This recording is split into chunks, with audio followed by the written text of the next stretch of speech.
Hi, my name is JT Eichhorst, and my presentation is on a very prolific, famous 1980s advertising artist known as Victor Moscoso.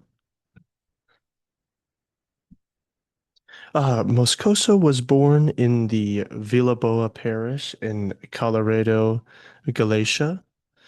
And Galicia is a small self-governing society in Spain. His mother worked as a seamstress, and his father was a painter by trade, as well as an exiled political refugee who was exiled to the United States and migrated to New Jersey, where Victor and his mother would soon follow him at age 4. Uh, Early on in Victor's life, he showed much promise with artistry and illustration.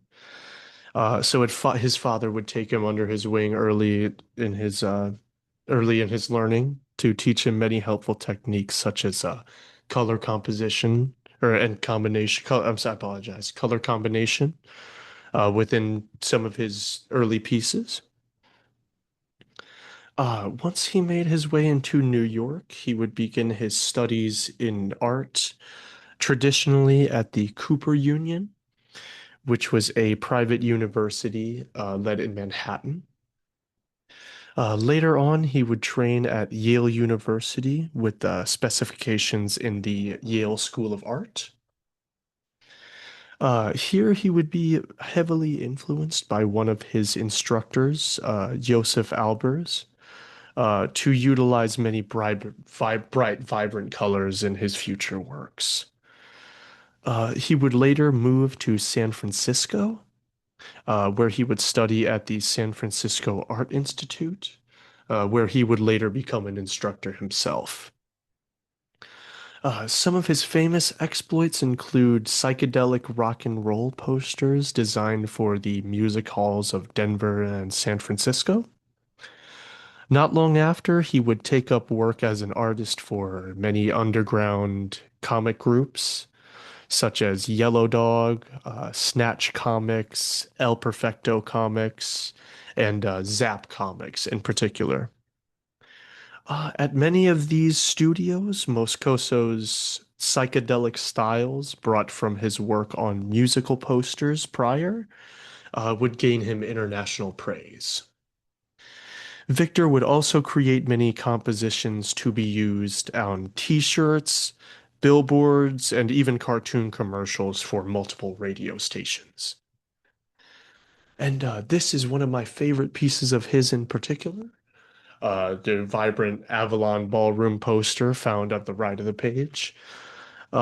This piece very distinctly includes a prominent iteration of the Native American man used in the Family Dog band logo very often in Moscoso's work as well.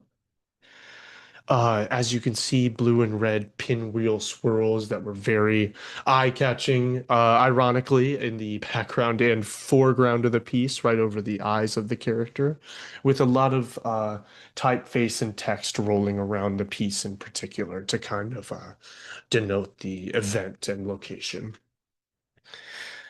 This design, in particular, compared to the smaller design found on the page that was created prior, titled FD36, our larger Avalon Ballroom poster right here would be more strongly brought together underneath Victor Moscoso's signature style of psychedelic imagery.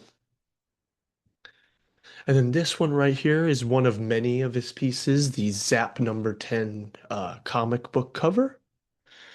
This one in particular was just a one that stood out to me very nicely for his kind of vintage science fiction fantasy mixed with almost a bit of modern uh, kind of look for his art at the time. And this piece, like many others, would be used to wrap around the back and front of issues to kind of give a just a pop at the newsstand and cause the audience to maybe be drawn more to this comic over others.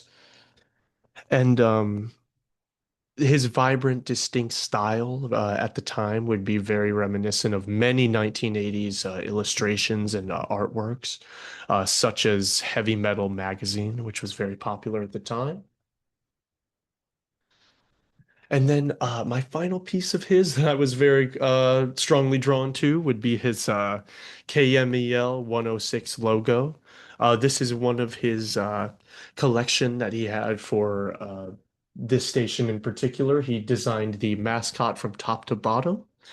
And as you can see, it's heavily influenced by his time at the uh, as a comic strip artist.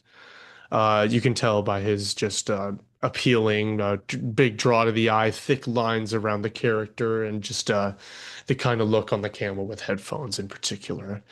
And you can also see inspiration from his prior works in the background of the piece, as well as the typeface in particular surrounding it. And then the unique, rounded, almost bubbly typeface on the inside, keeping in mind with his vibrant colors and strong belief in color combination as well. Later on, after the mascot took off in particular, became very famous, that station would later take to naming themselves KMEL 106 The Camel, which has a great ring to it. I also thought just just shows how strong his illustrations were to absolutely change the form and function of a whole company itself, which I thought he had legs to it and was very strong. And yeah, I believe that's the end of my presentation. Victor Moscoso is still alive, present day, 89 years of age.